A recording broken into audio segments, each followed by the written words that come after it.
नमस्कार दोस्तों। कुछ लोगों का कहना है कि भारतीय जनता पार्टी एक कॉरपोरेट कंपनी है जहां पर सब कुछ प्लान तरीके से चलता है। अब क्या होना है, अगले एक महीने के भीतर क्या होना है, उससे अगले एक महीने क्या होना है, अगले साल क्या होना है, इस सब का एक खाका तैयार कर लिया जाता है और उसी के अकॉर्डिंग सब कुछ होता रहता है। ये बात मैं क्यों कह रहा हूं? ये बात मैं इसलिए कह रहा हूं कि देखिए, अगले साल पश्चिम बंगाल और तमिलनाडु दो प्रमुख स्टेट्स में विधानसभा के चुनाव होने हैं और बीजेपी का हाल ही में जितना भी घटनाक्रम है वो सारा का सारा लगातार फोकस रहता है इन चुनावों पर। जैसे कि पिछले एक साल से बिहार के चुनाव पर बीजेपी फोकस कर रही थी और अब उनका अगला फोकस है पश्चिम बंगाल और तमिलनाडु। दोनों ही बहुत महत्वपूर्ण स्टेट हैं। 40 के करीब सांसद दोनों स्टेट से चुने जाते हैं। यहाँ पर 200-250 के करीब विधायक है चुने जाते हैं यहाँ पर। और ये दोनों ही स्टेट ऐसी हैं जहाँ पर बीजेपी लंबे समय से अपने आप को स्थापित करने की कोशिश कर रही है। पश्चिम बंगाल में काफ़ी हद तक कर चुकी है। पश्चिम बंगाल में जो पिछले लोकसभा चुनाव हुए थे उसमें बीजेपी ने बहुत अच्छा प्रदर्शन किया और इस बार तो ये माना जा रहा है कि शायद ममता बनर्जी का जो मुकाबला है, टीएमसी का जो मुकाबला है, सत्ताधारी पार्टी का जो मुकाबला है, इस बार शायद बीजेपी से ही होगा। यहाँ पर वाम दल, कांग्रेस सब जो है वो बैकग्राउंड में चले गए हैं और अब बीजेपी का फोकस पश्चिम बंगाल पे है। ये इससे भी साबित हो गया कि सीएए, एनआरसी, इन मुद्दों को बीजेपी ने वहाँ उठाना शुरू कर दिया है। जेपी नड्डा पिछले दिनों वहाँ गए थे तो उन्होंने जाते ही सीए वाला मुद्दा उठाया और उन्होंने कहा कि सीए तो पूरे देश में लागू किया जाना चाहिए और अगर सीए पूरे देश में लागू होगा तो उन लोगों के साथ भी न्याय हो सकेगा जो बाहर से आए हुए हैं या जिनकी वजह से यहाँ के लोगों के साथ न्याय नहीं हो पा रहा है। यानी कि सब कुछ फोकस्ड है। उन्हें पता है कि पश्चिम बंगाल में एक बड़ा तबका ये चाहता है कि सीएए और एनआरसी को पश्चिम बंगाल में लागू किया जाए जिससे कि लोकल लोगों के हित सुरक्षित रहें। जो लोग बाहर से आकर यहाँ लंबे समय से बसे हुए हैं या बांग्लादेश के शरणार्थी हैं उन लोगों को चिन्हित किया जा सके और लोकल जो बंगाली हैं उन्हें यहाँ पर इम्पोर्टेंस दी जा सके। इसी प्रकार साउथ का एक प्रमुख स्टेट है तमिलनाडु, जहाँ पर अगले साल विधानसभा चुनाव होने हैं और जहाँ पर सत्ताधारी पार्टी इस समय जो जयललिता की पार्टी है AIADMK, वो बीजेपी के साथ अलायंस में है और बीजेपी ये कोशिश कर रही है कि वहाँ पर मैक्सिमम सीटें हासिल की जाएं क्योंकि बीजेपी का वहाँ कभी कोई जनाधार नहीं रहा है। और इसी को फोकस करते हुए बीजेपी लगातार ऐसे काम कर रही है जिससे कि पश्चिम बंगाल में अपनी जड़ों को पुख्ता किया जा सके, जैसे कि तमिलनाडु में अपनी जड़ों को पुख्ता किया जा सके। जैसे कि पिछले दिनों खुशबू सुंदर को पार्टी में शामिल किया गया। कांग्रेस की प्रवक्ता हैं, साउथ की फिल्म एक्ट्रेस, बड़ी सुपरस्टार रही हैं अपने समय में। रजनीकांत जैसे सुपरस्टार के साथ काम किया उन्होंने। लंबे समय तक वो डीएमके की प्रवक्ता भी रही, उसके बाद कांग्रेस की लगभग 4-5 साल प्रवक्ता रही और अभी हाल ही में उन्होंने बीजेपी ज्वाइन कर ली है। इसके पीछे भी सोची समझी प्लानिंग है। बीजेपी के पास तमिलनाडु में फेसेस की कमी है।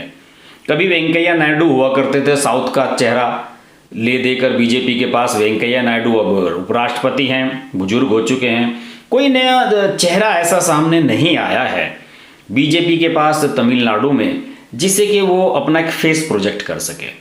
इसी कड़ी में एक नया नाम अब जुड़ गया है, वो है वानती श्रीनिवासन।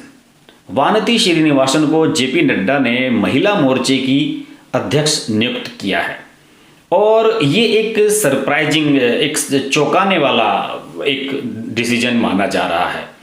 और कुछ लोग तो इसकी चर्चा कर रहे थे कि शायद वहाँ पर खुशबू सुंदर को ये जिम्मेदारी दी जाएगी या किसी और को। कुछ लोगों ने तो चर्चा हेमा मालिनी के नाम की भी चलाई थी।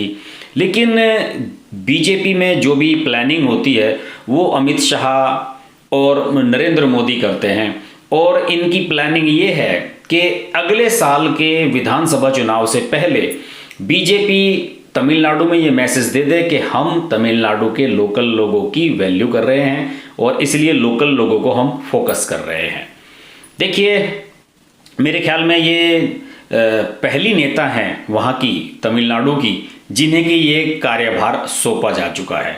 हालांकि वो पेशे से वकील हैं श्रीनिवासन, और वो मतलब कई पदों पर तमिलनाडु में बीजेपी के रह चुकी हैं, और वो विजया रहातकर जो वर्तमान में अध्यक्ष थी महिला मोर्चे की, उनकी जगह लेंगी। और पिछले महीने नड्डा ने अपनी नई टीम का ऐलान किया था, तो महिला मोर्चे को छोड़कर सभी मोर्चों के अध्यक्ष बदल दिए थे, और ये माना जा रहा था कि शायद महिला मोर्चे का भी अध्यक्ष बदला जाएगा। इसके अलावा अमिताभ चक्रवर्ती को पश्चिम बंगाल इकाई का संगठन महामंत्री भी बनाया गया है, और अमिताभ चक्रवर्ती अब तक पश्चिम बंगाल में भाजपा के सह संगठन मंत्री थे, वह सुब्रतो चट्टोपाध्याय की जगह लेंगे। और मैं बता दूं कि वानती श्रीनिवासन हैं, उन्हें लेकर काफ़ी चर्चाएं हैं कि वो कौन हैं, क्या हैं, उनकी बैकग्राउंड क्या है। इस बात को लेकर लोग काफ़ी अटकलें लगा रहे हैं, और बड़ा इतना फेमस नाम नहीं है, लेकिन फिर भी तमिलनाडु में वो जाना पहचाना नाम है, और 50 साल की हैं, और राजनीति के हिसाब से 50 साल के नेता को युवा ही कहा जाता है। और वो तमिलनाडु में भाजपा की जो प्रदेश इकाई है उसकी उपाध्यक्ष थी वर्तमान में। और इसके अलावा उनके बारे में बताऊं कि वो कोयम्बटूर की रहने वाली हैं।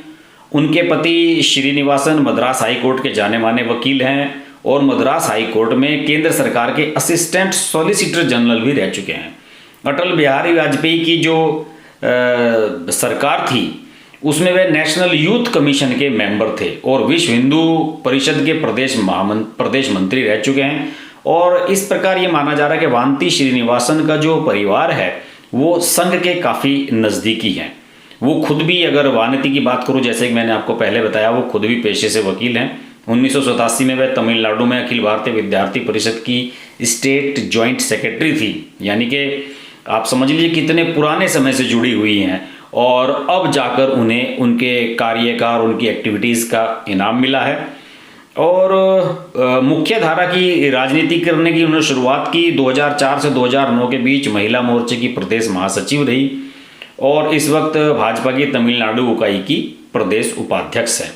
यानी कि बीजेपी की प्लानिंग परफेक्ट है, पश्चिम बंगाल के लिए भी और तमिलनाडु के लिए। वानती श्रीनिवासन अब क्या करेंगी, उन पर हमारी नज़र बनी रहेगी, हम उन पर फोकस करते रहेंगे, उनके बारे में खबरें लाते रहेंगे।